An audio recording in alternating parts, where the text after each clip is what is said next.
Welcome to another podcast of Misfit Social. How we doing today, gentlemen? Doing all right, man. Doing good. Swimmingly. Explain. It's a great day. It's a great day. Got a great guest.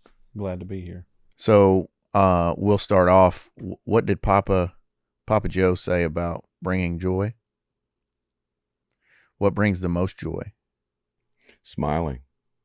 Right? Right. Is that it? Yeah. Let's practice, Royce. He's trying to help you. Let's practice, Royce. I have he's to been delight. I smiling all have to morning. delight in being with those people.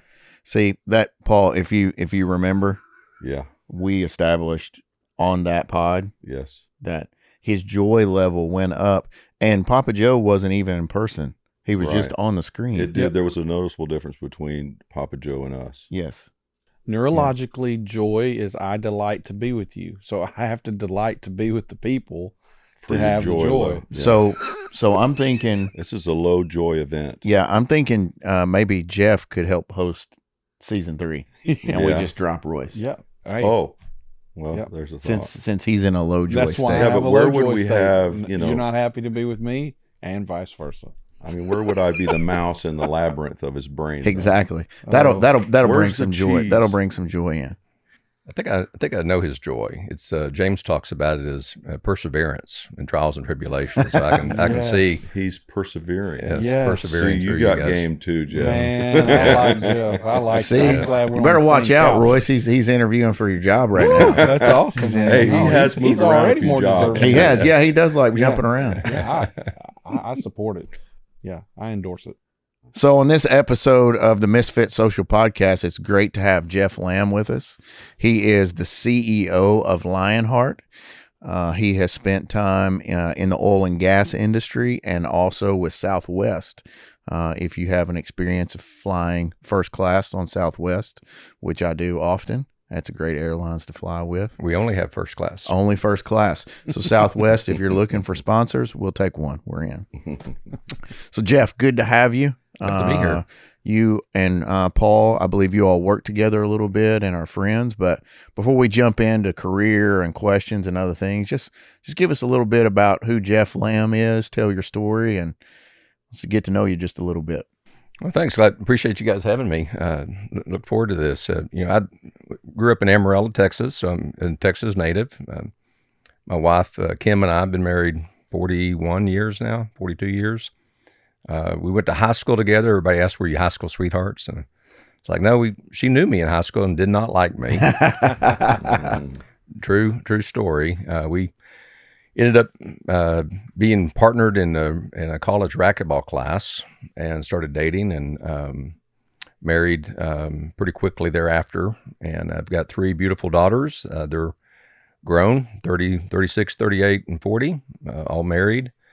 All live within a few blocks of each other here in the Metroplex. Awesome. Yeah, and we have 4 grandchildren and 1 on the way. So they pretty much that's life right now as Papa Jeff. Awesome. Did you you lived in Amarillo? Did you move away from there pretty much right after high school, or? Yeah. So first job out of high school, I went to work for Mesa Petroleum.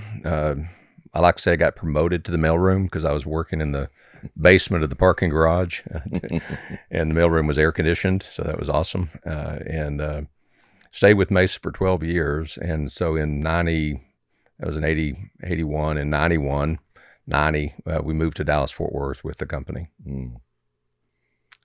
Yeah. Did you have training for that, or was that just job training? Training for Mesa, oil and gas. Oh no, it was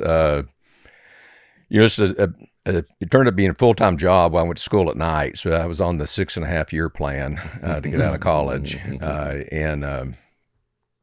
Paul, there's not a lot of kind of educational coaching for high school students, certainly wasn't in the late 70s. And so my dad was an attorney, and I loved my coaches, and so I thought I'd either be an attorney or a football coach. And so I was studying to be a secondary education political science teacher and a coach.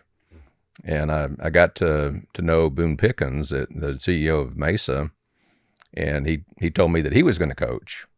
but that you could actually coach in corporate America. Better for your family, but it's the same thing. It's game planning, recruiting, team building. Oh, wow. So I really changed my career path and became a corporate coach, if you will, just leadership and general nature of in corporations.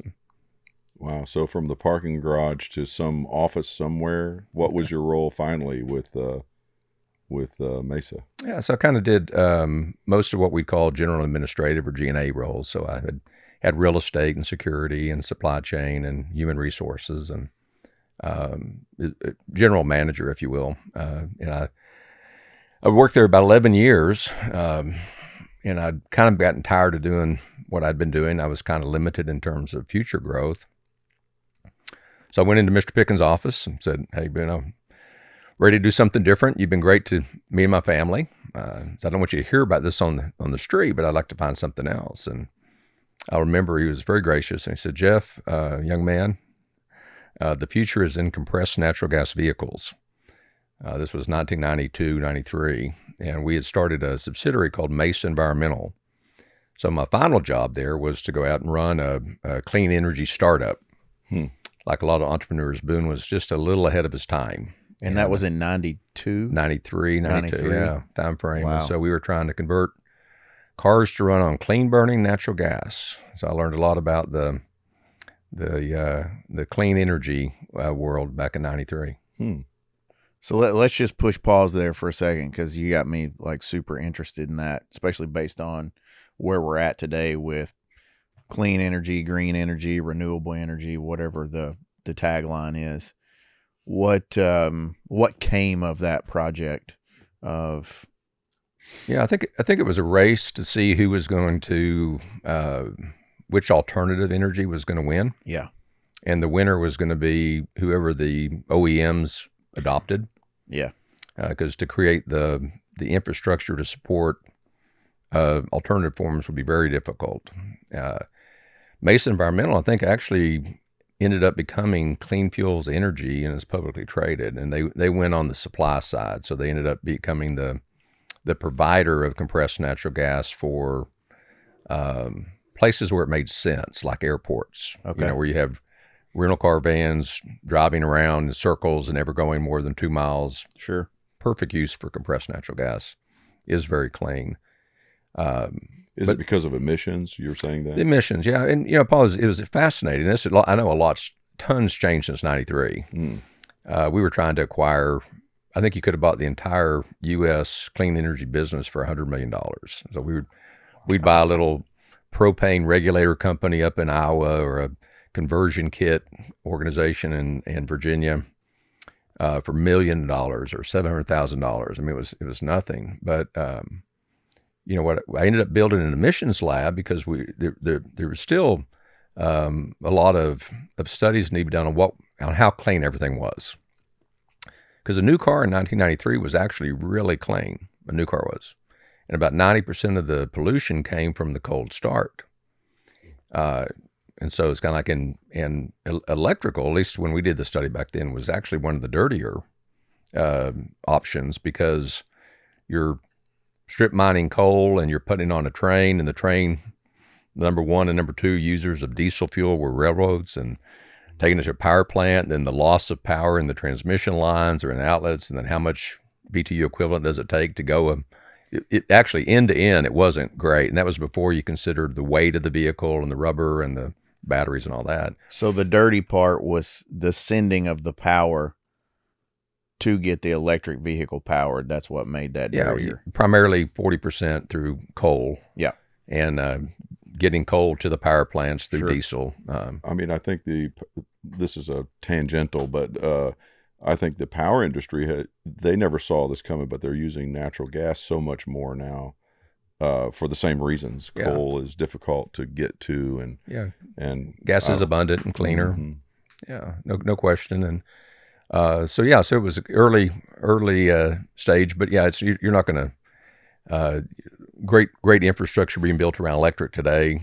So I don't think you'll see any of the alternatives, liquid propane or compressed natural gas or anything.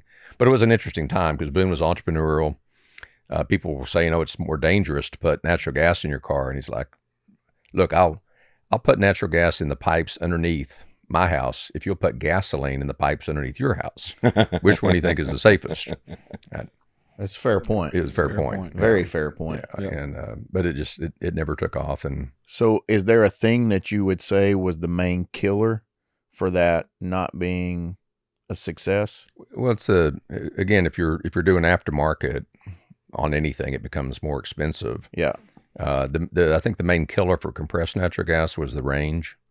You had to add a tank on top of it, what you already have, the weight of that. Yeah. Then being able to have, just like with electric cars today, what was your range? Sure. So basically, it was 100% hybrid. You had to have gasoline and compressed natural gas, unless you were Yeah. doing a little circle. Yeah. So that would have been almost somewhat of the first hybrid-ish type car, right? Yeah, Because you're running on, what I remember of that time was that you're running on a straight combustion engine, but you're just putting the converter in it to where it can run on either both natural or That's exactly gasoline, right. That's right? exactly right. That's really good. Yeah. Yeah, I actually converted my pickup to run on natural gas, and trying to commercialize this, I put a compressor at my house.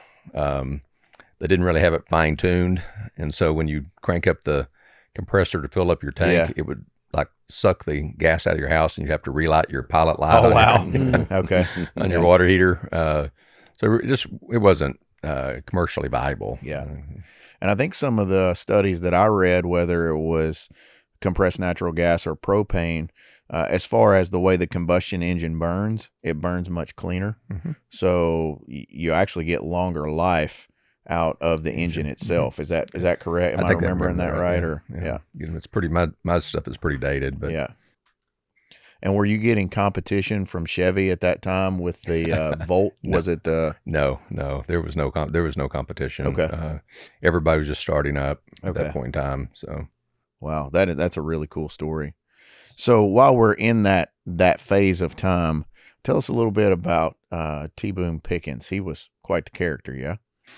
yeah, I think he's probably pretty well known if you go to Oklahoma State University or were in maybe B schools in the 80s. I think in 1985, 1986, he was probably the second most mentioned name in media behind President Reagan. Wow. So he was known for his shareholder rights, feeling like a lot of times executives generated perks and pay from the company, but didn't have the same benefit to the shareholders. Literally formed the United Shareholders Association way early. Again, he was a little ahead of his time. There's similar organizations today that companies use to measure accountability with their executives. But he was a black and white competitive person. Yeah. A basketball player in high school. We went to Amarillo High School, so we shared that high school alum affinity. And I think his upbringing, he was oil and gas guy, wildcatter. Born in Holdenville, Oklahoma, and with business in Amarillo. And so, and I think his final book was the First Billion's the Hardest, and it was, he made that after he was, probably 65, 70 years old before he ever really made significant money. There were times in the boom bust of the oil and gas industry when I left in '93, there wasn't a lot left of Mesa before they merged in with Pioneer. Yeah. Where was he in the wealth rankings? Do you know? Was he? I mean, at one point in time, he would have been in the top 50 probably in the U.S. I don't know on rankings. He was. He had a small percentage of Mesa. Mesa at one point would have been valued at, $1 billion. And so he probably had, hundreds of millions of dollars. Yeah. But then I know he was, there were times when he, as classic entrepreneur, high risk, high reward. Sure. Where Yeah. He had very moves, little. Yeah. Right. He ended up doing well, and he's given hundreds of millions of dollars to Oklahoma State and other charities. Yeah. It's interesting today, we talk about billions and that word gets thrown around so common. But in the 80s and 90s, that wasn't that common. That's right. You got Elon probably going to be the first trillionaire, personal wealth, but That's a great story. So Southwest, our personal private jets that we fly. Tell us a little bit about what that was like working with Southwest. Well, very fortunate. I have to say it was divine intervention that led me to Southwest through a class I took at Dallas Theological Seminary. Happened to be a huge fan of Professor Howard Hendricks, late great, and so signed up to be able to sit kind of at his feet once a quarter for the day with about 15 other people. And one of those sessions, an executive from Southwest was there and was talking about things that I'd learned from Roger Staubach, which is you take care of your people and the financial results will follow. That's the way. At the time I was at Staubach prior to Southwest, and that's I really admired that as a servant leadership business model. So I was intrigued, and I think one of my practices, Cliff, has been that I try to seek out people that are 10, 15 years older, Christian men, and Christian men that are 10, 15 years younger for reverse mentoring. And the speaker, Dave Ridley, was 10 years older, and so I'd invite him to lunch after he spoke at DTS. And I'd worked with a coach to develop what I considered my personal calling. I wanted to coach and develop servant leadership business models in organizations like Southwest Airlines, never dreaming I'd actually be there. And I had lunch at Ball's Hamburgers here in Dallas with Dave, and I said, "What are you doing?" He said, "Well, I just actually was named as head of leadership development at Southwest. And what do you do, Jeff?" And I told him, coach and develop, business models like you guys. And still never dreaming that there'd be a connection there. And but there was, and I could go through a longer story about how God confirmed that was the destination for me. But I got there and pretty quickly started working for Colleen Barrett, the president. She was kind of we called her the Queen of Hearts. She really has the biggest fingerprints on the culture that Southwest is known for, and I learned a lot from her. And in 2008, that was 2004, 2005, and then in 2008, she retired from leadership, and I started working for Gary Kelly, the CEO, and really felt very privileged. I was probably 15 years, the least tenured executive on the team. Everybody had been at Southwest 20, 25 years. Wow. You just don't ever leave because it's such a great place. Wow. So you mentioned servant leadership and even reverse mentoring, and Roger Staubach, the legendary, before Southwest. So we'll just take one step back. What was it like working with Roger Staubach, and then also how you learned servant leadership? What was that culture like? Reverse mentoring. I'd love for him to unpack reverse. That's a couple. Have I not heard that? Why have I not heard that? Yeah, I love it. You do it. I love your thoughts. You do on it. that. I do. You do. Yeah. Okay. Yeah, with things, I think when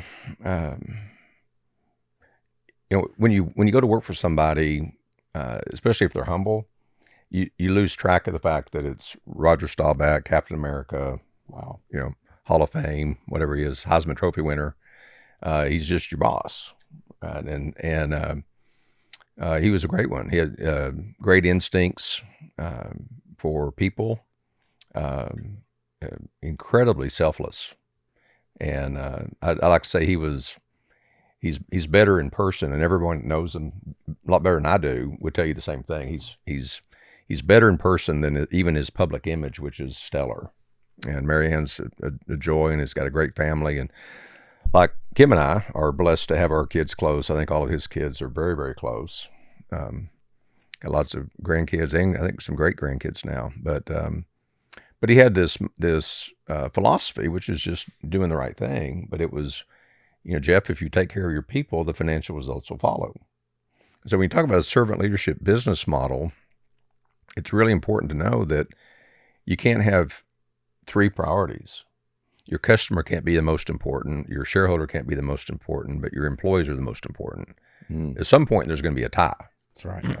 That's right. And so who wins in the tie? Right? And what that point Roger was making is your employees win.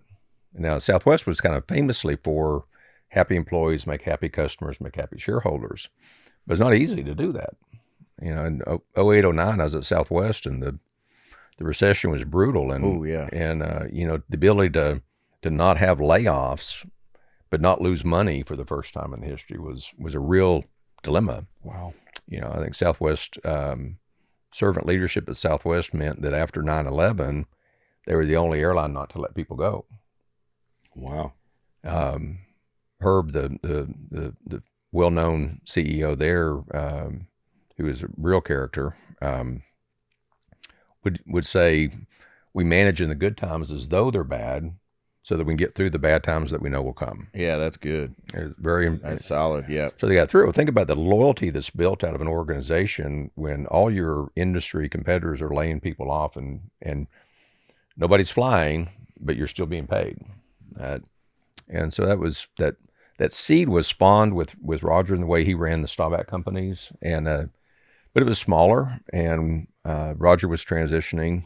You know, he was 62, 63 at the time, and so I really wanted to take that on a bigger stage, and Southwest was kind of the natural inclination. And Paul, I just say reverse mentoring. You know, do you learn from a 30-something-year-old that you have a conversation? Man, yeah. Oh yeah. You know? Yeah. And they may not think they're teaching you anything, but I've learned a few new words just sitting here this morning.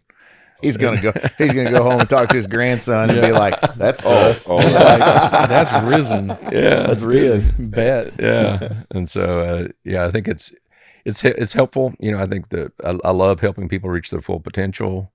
There is just I think a valley, a gap of how do you help people align with their spiritual giftedness and their careers.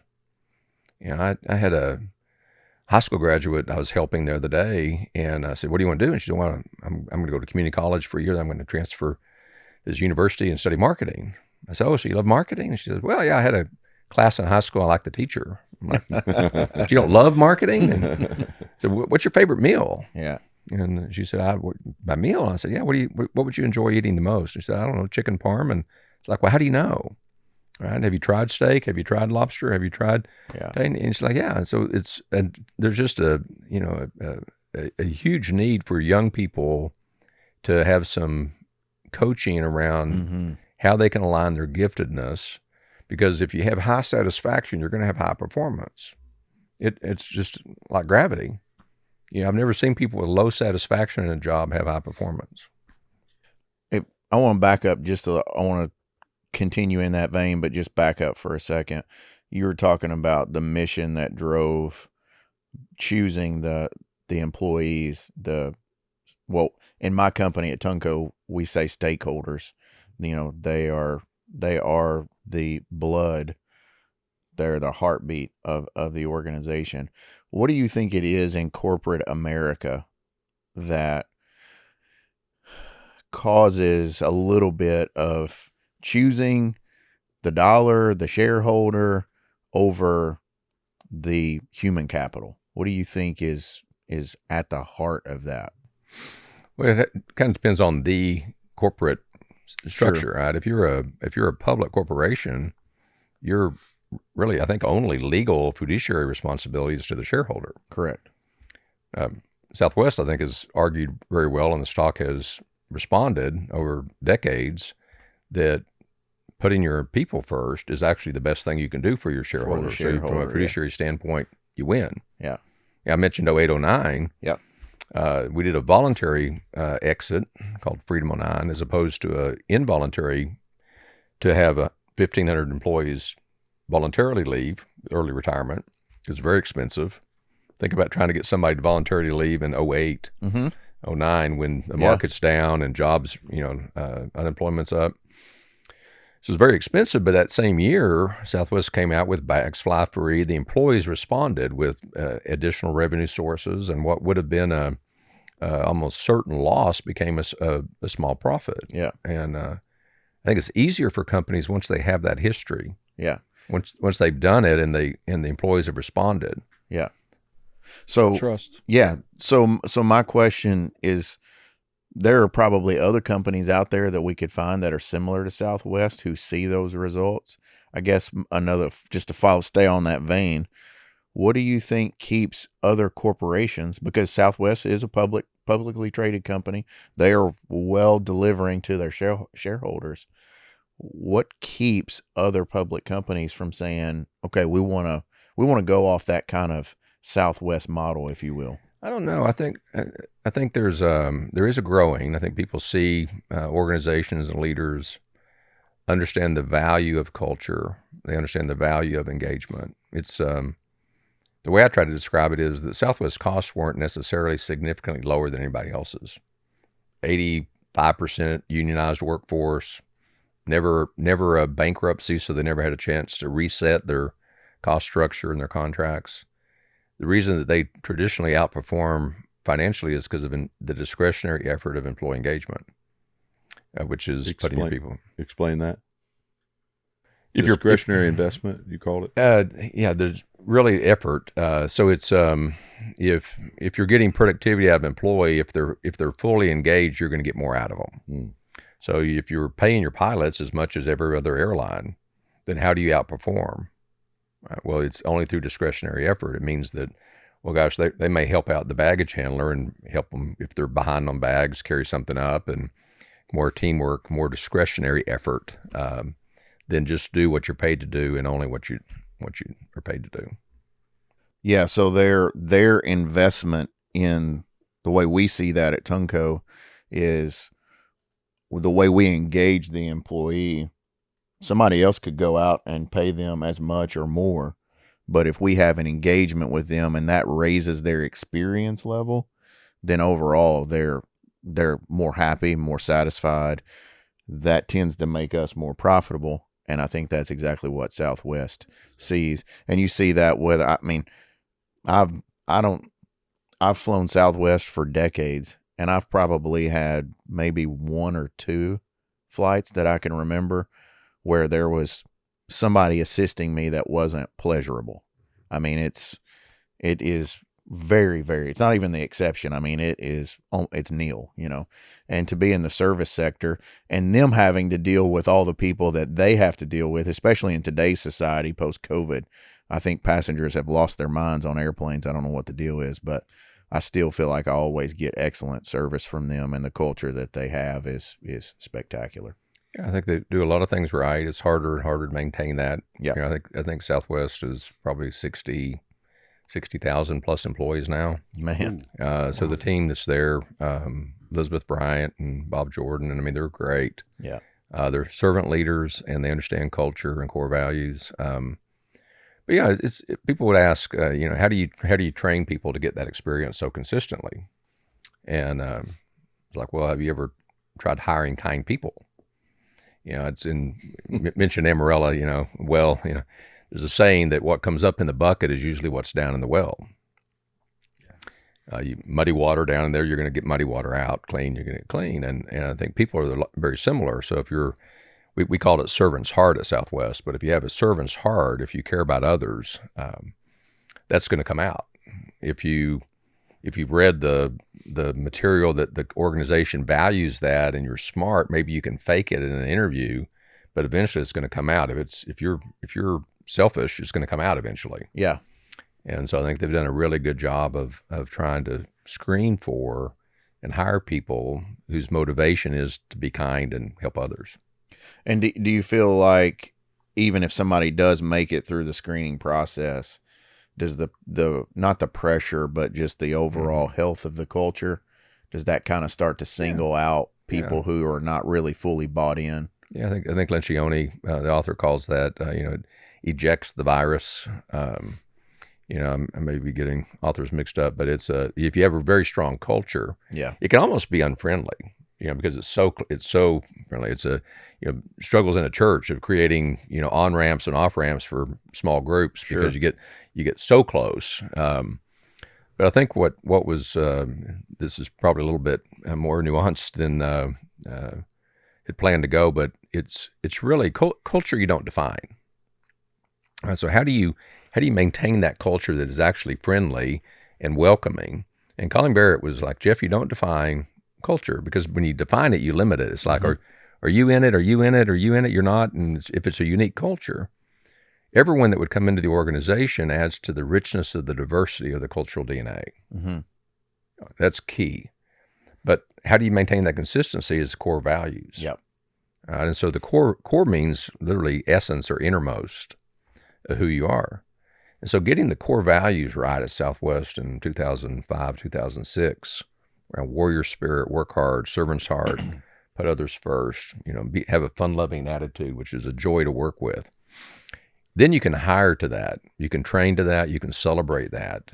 And you maintain the core of who you are. So you get as consistent experience or attitude as possible. But your culture changes. Mm-hmm. It gets richer. You don't want to protect culture. You don't want to try to define it. Yeah. That's good. I love that's that. really good. Just one nuance in something you said I'd love to ask is, so would you say the success of Southwest and the culture overall, the consistency of the culture, would be, and you alluded to it, but would it be more on the selection of right people or the training of people in that culture? Oh, that's a good question. Yes, it's selection. It's selection. Yeah. Absolutely, yeah. And I think people miss that. I think people, they think our culture's strong enough that the training will be the key, or we can shape people into it, but it doesn't really work that way, does it? They have to have something, an aptitude already. Yeah, it's really interesting. I've in present job, I've learned a lot more about that because, early education, our moral compasses, who we are as a personality is formed very early. Yes. By age 6, 7, your worldview is established. And if you haven't established a worldview that has God in it, then that's a risk, right? But I had a friend that was a principal of an elementary school for 40 years, and he said, Jeff, when we get them, they're kind of baked. If they respect their adults and they're kind kids, they leave 5th grade that way. If they're kind of troublemakers, and they leave that way, and that's that is encouraging and discouraging at the same time if you can get them. But it shows you how important early influence is. And so I got a little bit of feedback that I could be a little sarcastic, in some of my humor because, I would promote leadership development and developing people and overcoming challenges. Because sometimes I would say, well, but yeah, that guy, have you ever been to your high school reunion? People don't change. I don't know if you've ever been to your high school reunion, but I mean, kind of the way they were in high school is kind of the way they are now, right? Yep. So it's the nature nurture thing. Mm-hmm. Well, what is kindness? How do you train kindness? Or putting others first. And so if somewhere in their personality and their upbringing they haven't, that's not natural for them. That's not down in the well. It is really hard to train that. It is. But you want it to become naturally, and so much of the success of organizations like Southwest or a Ritz-Carlton or Nordstrom's that has really high hospitality, it's the freedom they give to let kind people do kind things. Yes. That's I a like great that statement. That's right a there. good line. Yeah. Yeah. Say it again. Yeah, one more time. I say they allow kind people to do kind things. Yeah, and the freedom to do that. The freedom to allow Yeah. kind people to do kind things. You can't miss that they were selected based on that quality too, and then given the place to be that. Yeah. I'll Man, that's I had a I had gold right there. It really is, and I think a lot of people don't. They think of it a little bit backwards. Like, oh, we'll train that, we'll instill that, but And that also touches back to what he was saying about the diversity in culture. You're letting their kindness and the way they see the world through the lens of that kindness. Yes. Because the way we all would, if all 4 of us in this room are kind people, the way we interact with that kindness is going to look differently. Yes. But that's what makes a culture really special. And So I think let me tell you a story. Say the culture also begins to attract the same kind, so it kind of builds a sort of momentum. Oh yeah, Mhm. yeah. Anyway, you're exactly right. It's aside. very magnetic. But I learned that early in my time at Southwest, and there was I was working on the first floor, and one of the recruiters came up to me one day, and she handed me a cowbell. I said, "What's this for?" And I said, well, Bob's coming back to work today. I'm like, that's great. Who's Bob? And she said, oh, Bob in accounting he's been off on chemo treatments for 90 days, and today's his first day back in. We're all going out into the lobby, and so I take my cowbell and I go out in the lobby, and it's a big lobby, and there's hundreds of people out there with pom poms and cowbells, and the main hallway starts getting lined with people, and the people are walking by. What's going on? Bob's coming back today, and so like, we get in line. So Bob comes rolling in the lobby, like 10:15. Bob comes rolling in the lobby, and the place just erupts. And people are waving their cowbells and ringing their cowbells, and he's hugging people and crying. And I'm crying. I don't even know Bob. I'm crying, and I mean, it's Bob's back, and Bob in accounting, and Oh, Bob. And he rolls past me, gets on the elevator, goes to work. The whole thing, 15 minutes, start to finish. I hadn't been there 6 months, I bet, on the job. And I was walking back trying to be a student of human behavior, going, what the heck just happened? Who wrote the memo? I think actually there's a HBR study where it quotes me on saying, who wrote the memo? What was the memo that said, okay, when somebody goes out, Bob comes back, here's what you do. You get the pom-poms and the cowbells. But the reality of it is, it's not what any leader did at Southwest. It's what they didn't do. They didn't say, hey, we don't have time for this. Let's go. We've got a budget meeting. They led a kind person. They gave him the freedom to go do what kind people do and celebrate Bob. Man, that is intuitive wisdom right there. And it's counterintuitive wisdom. That's beautiful. That's Yoda level right there. Yeah, no one's squashing that with some idea of efficiency or we should be doing this. What's this costing us to have 500 people out here in the lobby for 15 minutes? Yes. Well, I guarantee you think about that. People that experience that 15 minutes, do you think they all were looking at their clocks and out the door right at 5 o'clock? No. That's the engagement you were describing at your place. Yeah. So you shifted from, you had a little spot in there for VariSpace, or am I saying it right? VariSpace, yeah. Yeah. That you served for a little bit. What that was just a little window, right, out of Southwest. 5 years. But were you trying to retire, or what was that? What happened there? I can't find the scripture that says golf and retire. Yeah. I mean, I don't. Have you seen that? No, I'm not going to retire. I'm just going to fall over working. Yeah, that's my plan. I mean, somebody might be today. I don't know. These guys keep teasing I'm 70, but I'm not. He just looks it. It's if you're not dead, you're not. Tell us about the war, Paul. Yeah, World War I. Yeah, and somebody say if you're not dead, you're not done. Yeah, right? That's right. And there wasn't retirement. I still don't have retirement in my sights. I'm a fan of Blackaby. I learned God's will kind of through the Blackaby study, experiencing God, and back in the day. And I think one of the things that stuck with me for that is, when you're trying to find God's will, keep doing the last thing you knew for sure until you clearly hear. Yes. Now that's another one that needs to be repeated right there. Some people need to live on that one. Yeah, they do.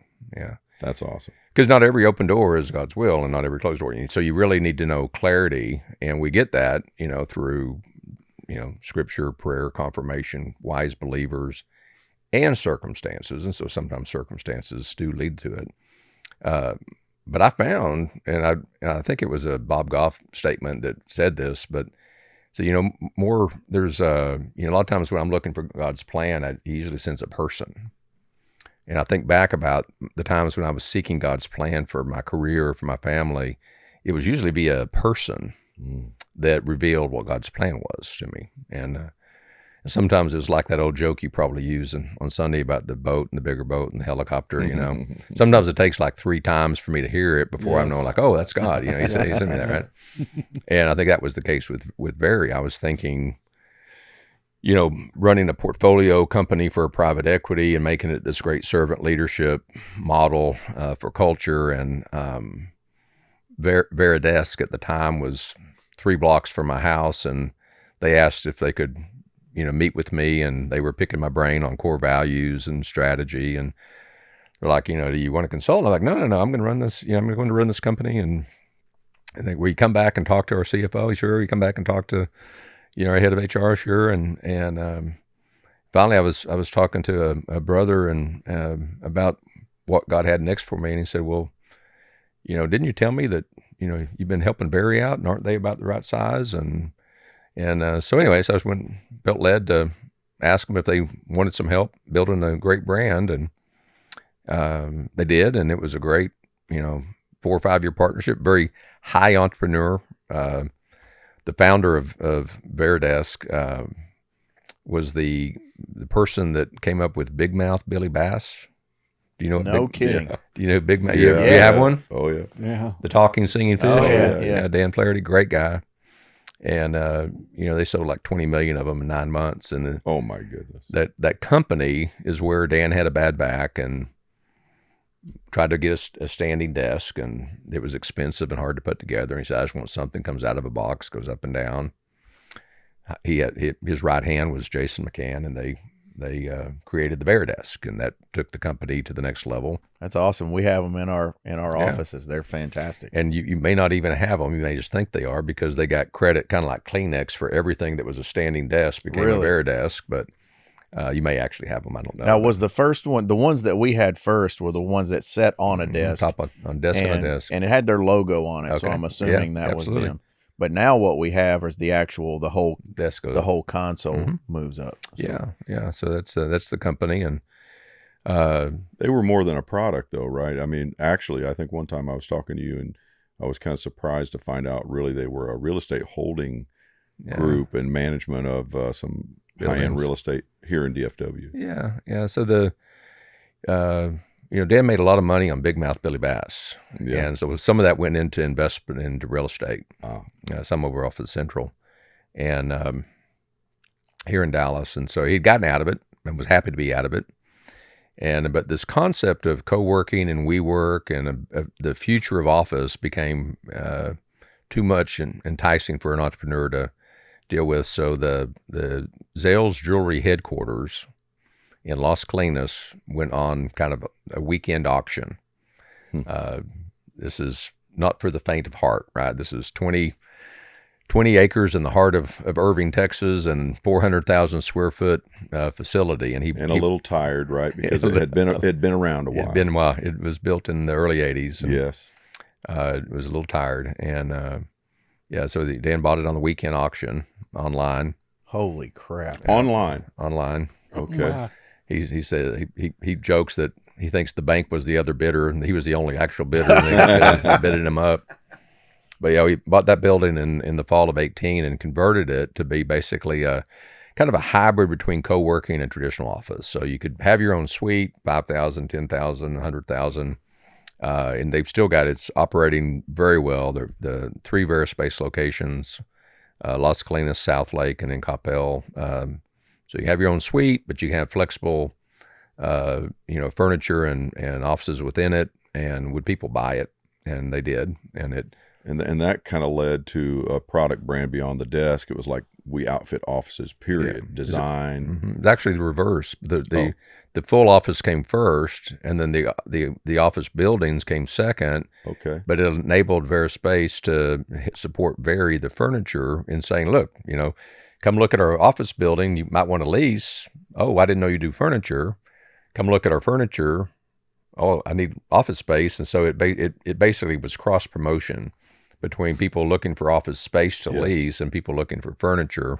Where did you come in that narrative? Where did you get involved in that? So I started right as they were breaking out of the 2 and 3 product and going into the full office. And then about 2 years into my time there is when he bought the building. Okay. Wow, that's pretty Brilliant. cool. Yeah, so VariSpace was a fun I had done a lot of corporate real estate, and so I was very comfortable renovating.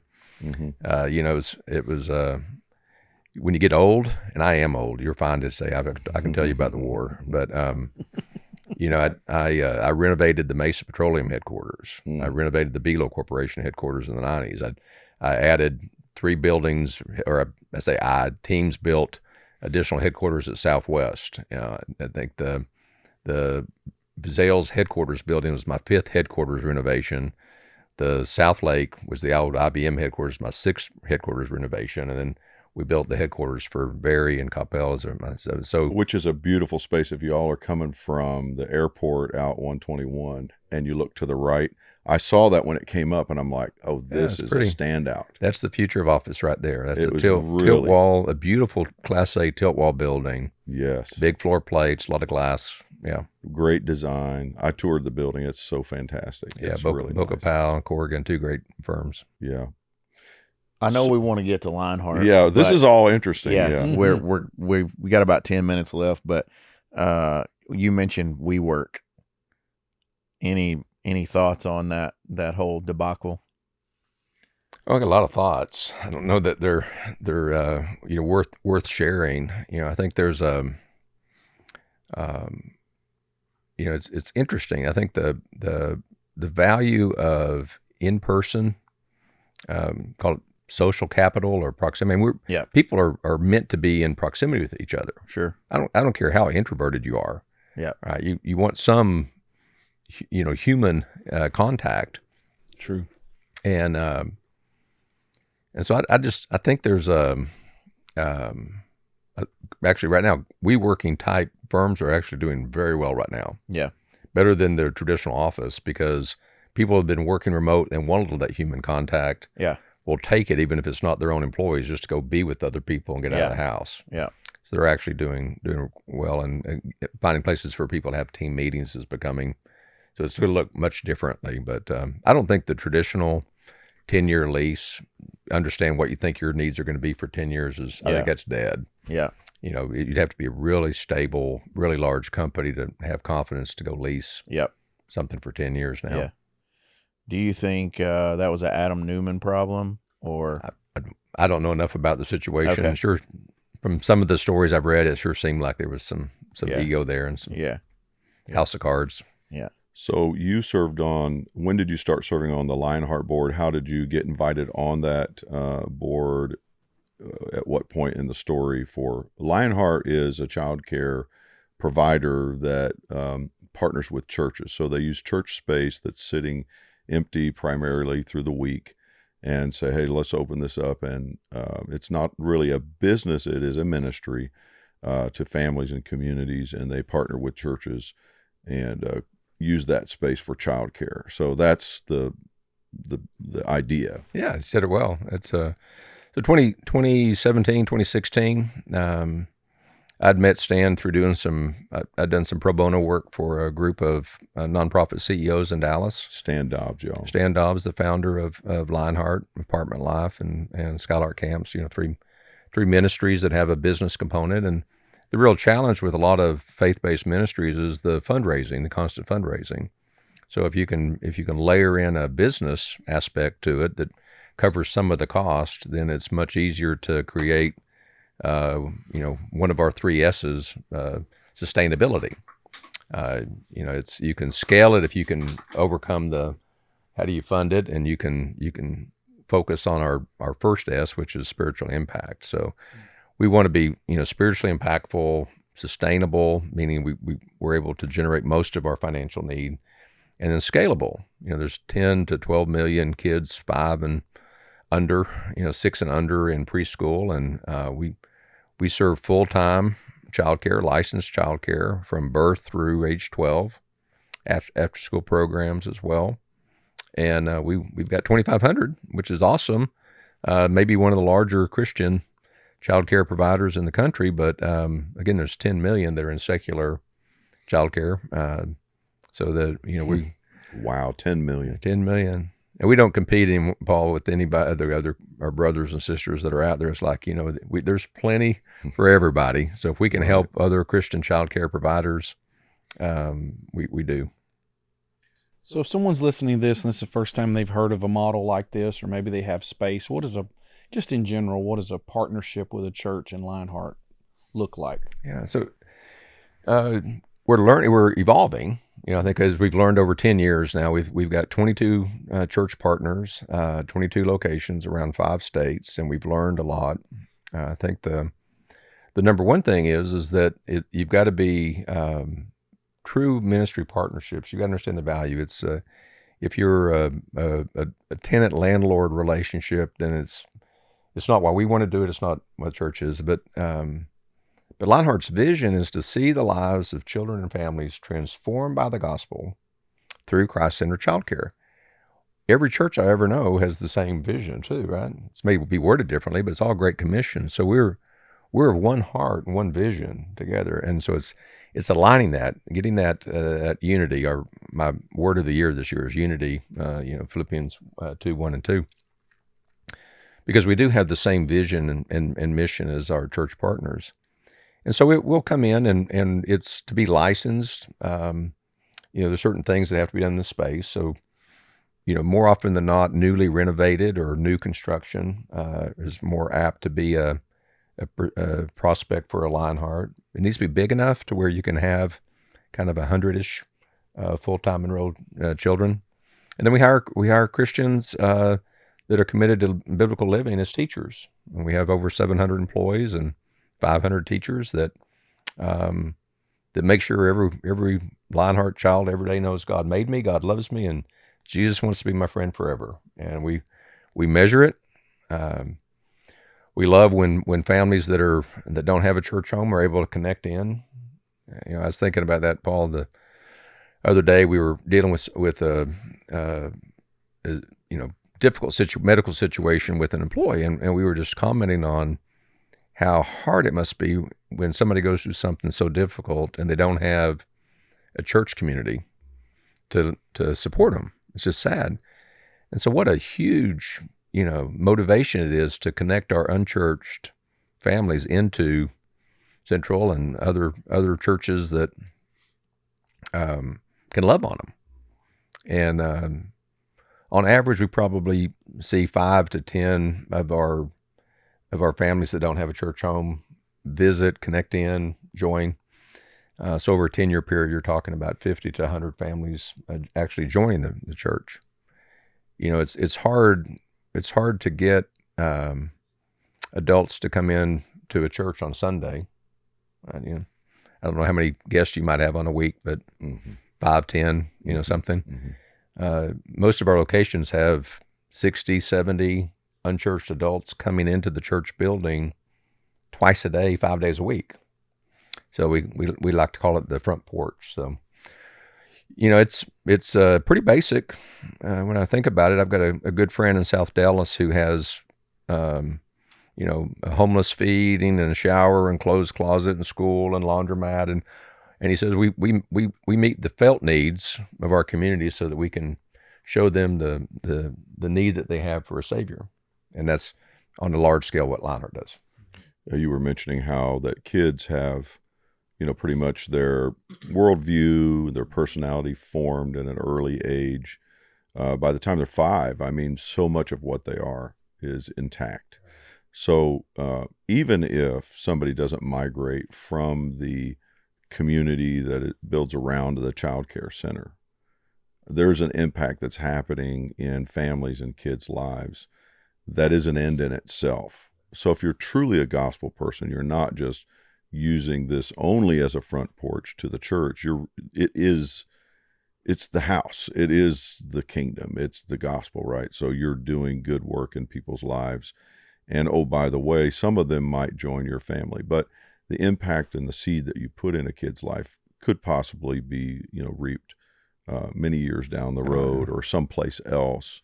And if you really have a kingdom heart, then that's cool too. Yeah, making those kind people that will be future recruits for Southwest. Right. That's right. Well, think about the country. Future leaders of the country. Yes. Yeah, and it's there's a whole generation. I think we heard at our last Lionheart Summit, 49% of Gen Z parents don't believe in a God. Mm-hmm. So, what kind of children are they raising? Are they teaching them right from wrong? And so, it has major implications, and it's what's gives us the passion to go do it. But we also want to create that kingdom culture at every academy.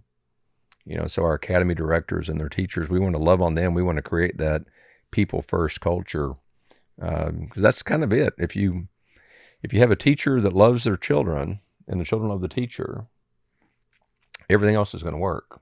But the only way to do that is to have a leader there that loves their employees. Yeah. And they know that they love their employees.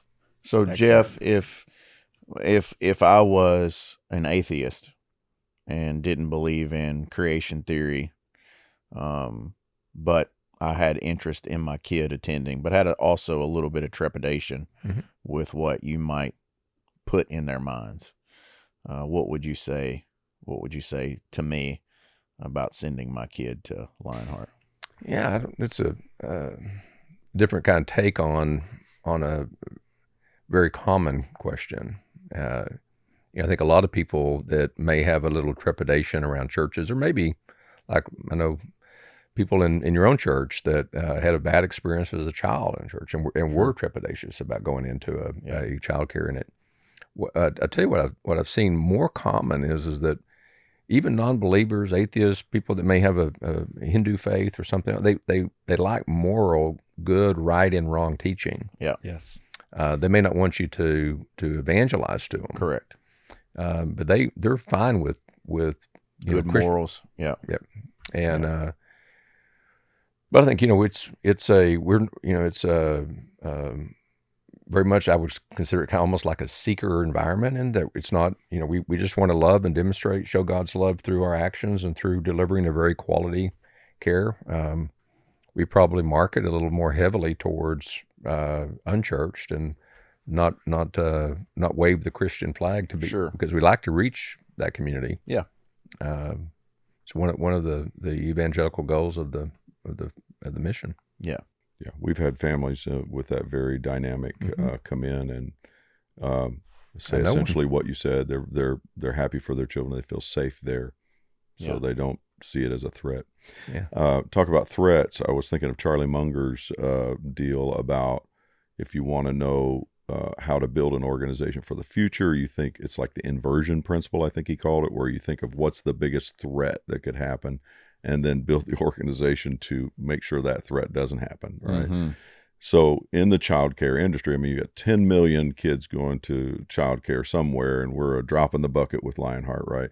But what threats? I mean, there's some things happening in the childcare industry at large. Like, could it be taken over by public schools? I noticed some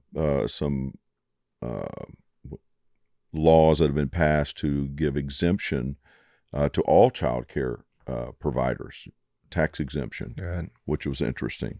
Yeah. So I don't know how that affects anything that Lionheart's doing, or are there threats out there? I probably should spend, I think first year, I probably drank from the fire hose a little much and haven't spent as much time on the external threats, kind of stabilize and, but free pre-K is kind of shorthand for, government preschool for 3 and 4 year olds is definitely a threat. It's hard to compete with free. It's a hard business. I think we were sitting around our leadership table a couple weeks ago and we were talking about something difficult going on at Southwest, and they said, well, aren't you glad you're not there? And I'm like, well, guys, childcare is way harder than the airline, which was hard, but this is way harder. Starting a brand new business from scratch with every church. So many moving parts. No employees, no customers, no facilities, most of the time being renovated. Way harder. And, our average pay for a teacher is $16.50 an hour. It's like, how do you live on that? But yet our tuition, 55% of our tuition goes just to pay teachers' salaries alone. Right. So there's not much, and not a lot of juice left. Not a lot of juice. My wife says, Jeff, you've got to pay the teachers more. And I'm like, honey, we got 500 teachers. So unless you want to donate $1 million a year, every year for the next 5 years, can't do it. And, so they do it for calling. It's obviously calling. People aren't doing it for any other reason. But the threats, Paul, I think I would say, from a Christian childcare is spiritual threats. It's having, you're doing good work, and if you're not under attack, Satan's probably not worried about you. Kind of a Professor Hendricks saying, and I think that's probably the hardest thing. Heavily regulated, and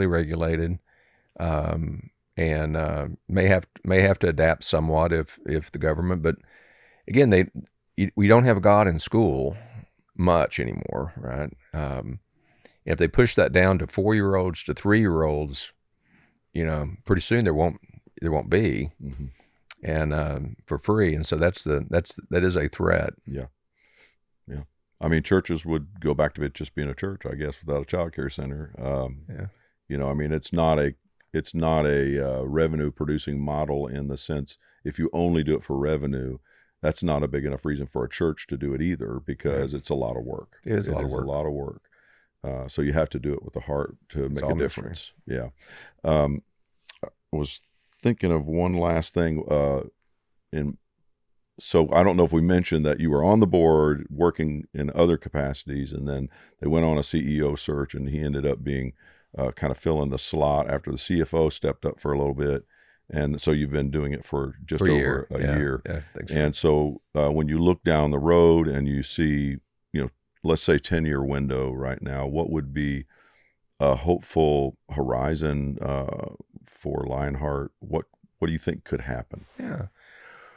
Well, it certainly has the dynamics, I think, have been proven out for scalability, and so that, I think that is the next thing for Lionheart, is how do you go from adding 3 or 4 locations a year to adding 10 or 15 a year, and really scale. I think, reasonably speaking, if you look at a healthy growth of 25-30%.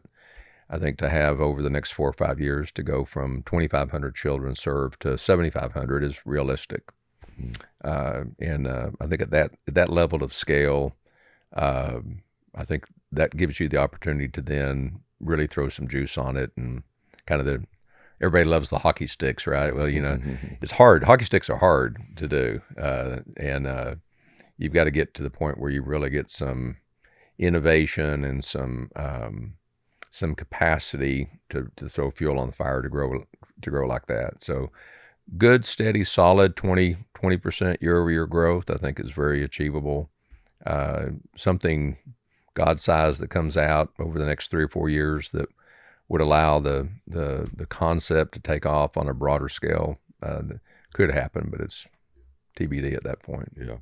I loved some of the mindset, y'all, that he came in with, and I saw front row seat on was, first of all, we were measuring how many centers we had at one point. And he was like, well, no, let's measure the student population. That was just a little shift in metrics that made it's like, oh, okay, that makes a lot of sense, because there's capacity in some of the centers, blah, blah, blah.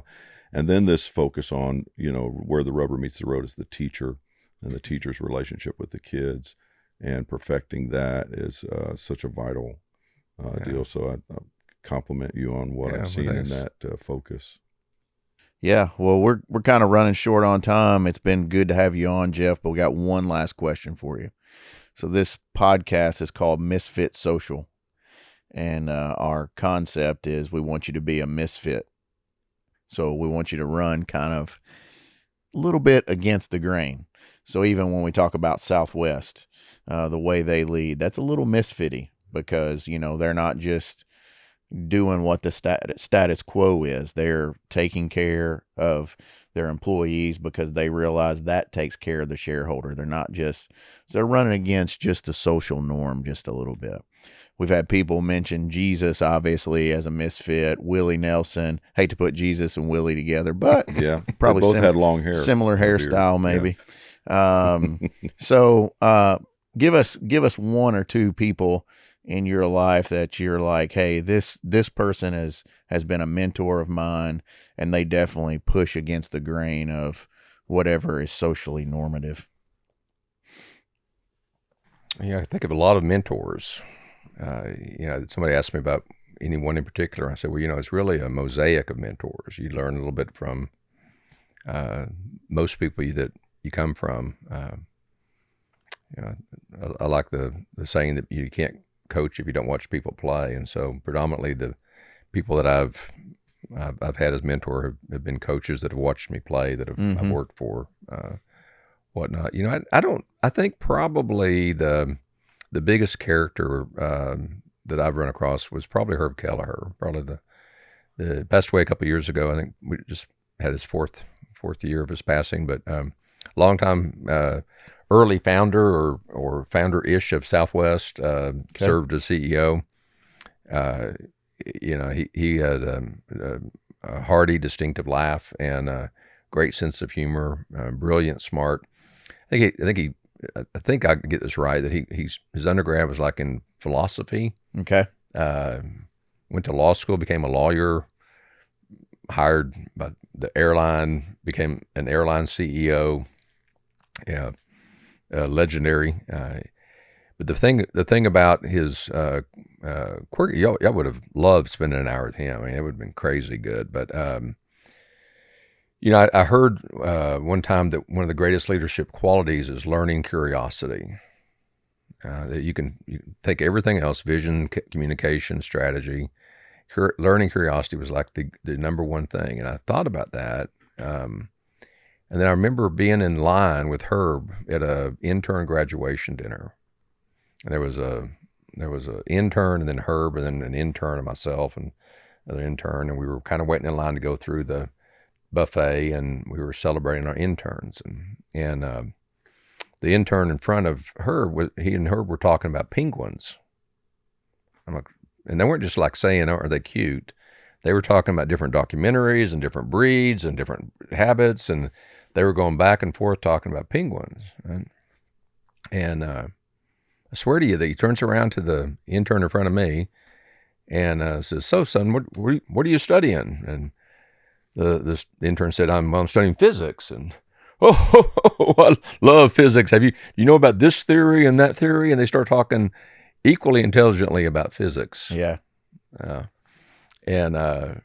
had probably the longest conversation I've had prior to today about clean energy and compressed natural gas was with Herb. He knew all about clean energy and was very interested in it. And I just think that was, as a misfit. And they took that and made a culture out of it. Mm-hmm. We would advertise basically a social misfit. We zig where others zag. We had a commercial one time or an ad that showed Jimmy and had a coloring with lines all outside, coloring out all outside the lines. If you color outside the lines, come here. Oh yeah, that's good. Yeah, come here. Yeah. Maybe they should come to this podcast. 'Cause that's I like that. No, that's good. And his name was Herb Keller. Herb Keller? Keller. Okay. All right. I'll have to look him up, do a little bit of research on him. Yeah. Well, man, it's been an honor to have you. Appreciate all that you've done for the kingdom and for society at large, and investing in kids now. That's a big deal, and it makes a difference in the future, and we greatly appreciate it. Thank you. All right. For being here. Well, this has been another episode of the Misfit Social Podcast. Thanks for listening. Let's go.